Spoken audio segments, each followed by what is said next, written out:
పేదలకు వైద్యం అందించాల్సిన ధర్మాసుపత్రులు పడకేశాయి. కూటమి పాలనలో మనల్ని అడిగేదెవరంటూ డాక్టర్స్ డ్యూటీకి డుమ్మా కొడుతున్నారు. అత్యవసర చికిత్సలకు కూడా డాక్టర్స్ అందుబాటులో ఉండటం లేదు. అడిగితే దిక్కున్న చోట చెప్పుకోమంటున్నారు అక్కడి సిబ్బంది.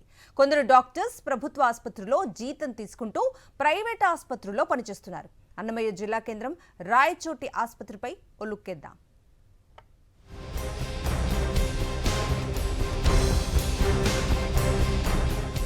అన్నమయ్య జిల్లా కేంద్రం రాయచోటి పట్టణంలోని ధర్మాసుపత్రి 14 మండలాలకు కేంద్రంగా ఉంది. జిల్లాకు వ్యాపార కేంద్రంగా నిలిచిన ఈ పట్టణంలోని ప్రభుత్వాసుపత్రిని వైఎస్ఆర్సీపీ ప్రభుత్వం రాగానే నాడు నేడు కార్యక్రమం కింద అప్గ్రేడ్ చేసి 25 కోట్ల రూపాయల ఖర్చుతో ఆధునిక వసతులతో 100 పడకల ఆసుపత్రిగా తీర్చిదిద్దింది.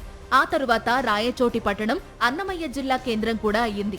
దీంతో 100 పడకల ఆసుపత్రిలో వైద్య సేవలు అందించడానికి వైఎస్ఆర్సీపీ ప్రభుత్వం 24 మంది వైద్యులను అపాయింట్ చేసింది.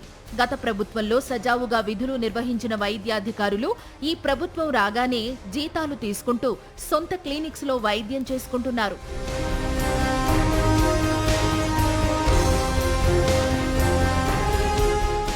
కూటమి ప్రభుత్వం వచ్చాక డాక్టర్ల సంఖ్య 24 నుంచి 16కు తగ్గించారు.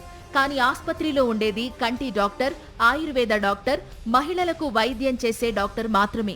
100 పడకల ఆసుపత్రిలో ఇప్పుడు పేషెంట్ల సంఖ్య భారీగా పడిపోయింది.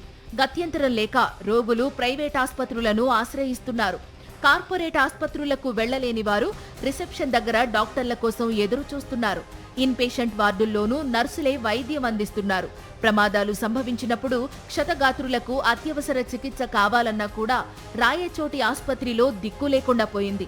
ఇటీవల ఒక ప్రమాదంలో 18 మంది గాయపడి ఆసుపత్రికి వస్తే డాక్టర్లు లేక ఉన్నవారు అత్యంత నిర్లక్ష్యంగా వ్యవహరించారని బాధితులు, బంధువులు ఆరోపిస్తున్నారు.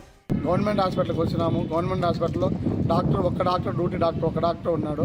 అక్కడ సిబ్బందిని అడిగితే మీరు దిక్కుని కాదు చెప్పుకోపోండి, డాక్టర్లు పిలిపించమంటే మీరు దిక్కుని కాదు చెప్పుకోపోండి అంటున్నారు. అసలు రెస్పాన్స్ లేదు హాస్పిటల్లో. 100 పడక గదుల హాస్పిటల్ అన్నారు, కానీ ఆ హాస్పిటల్లో ఒక్క డాక్టర్ ఉన్నారు. ఇంతమంది దెబ్బలు తాకితే కూడా ఒక్క డాక్టర్ వచ్చినాడు. ఎవరు రెస్పాన్స్ ఇవ్వలేదు. చాలామందికి ప్రాణాపాయాలు ఉన్నారు. చాలామంది కడపకి వెళ్ళారు.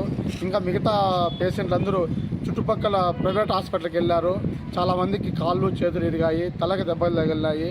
వైఎస్ జగన్ సీఎంగా ఉన్నప్పుడు 24 మంది డాక్టర్లతో ప్రజలకు మంచి వైద్య సేవలందించిన రాయచోటి ఆసుపత్రి ఇప్పుడు వైద్యుల నిర్లక్ష్యంతో నిర్వీర్యంగా మారిపోయిందని వైఎస్ఆర్సీపీ నేత, మాజీ ఎమ్మెల్యే గడికోట శ్రీకాంత్ రెడ్డి విమర్శించారు.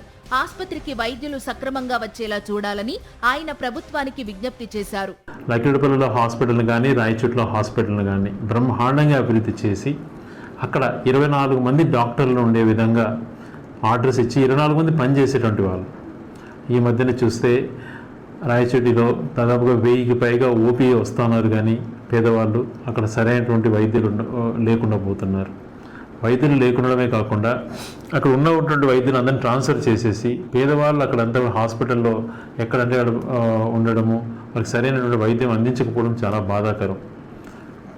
ఈ ప్రభుత్వం వచ్చిన తర్వాత 100 బెడెడ్ హాస్పిటల్ అనేటువంటి నిర్వీర్యం అయిపోయింది. పేదలు ప్రైవేట్ ఆసుపత్రులకు వెళ్లి వైద్యం చేయించుకునే పరిస్థితి లేనందున రాయచోటి ప్రభుత్వాసుపత్రిలో డాక్టర్లు సక్రమంగా ఉండేలా చర్యలు తీసుకోవాలని కోరుతున్నారు.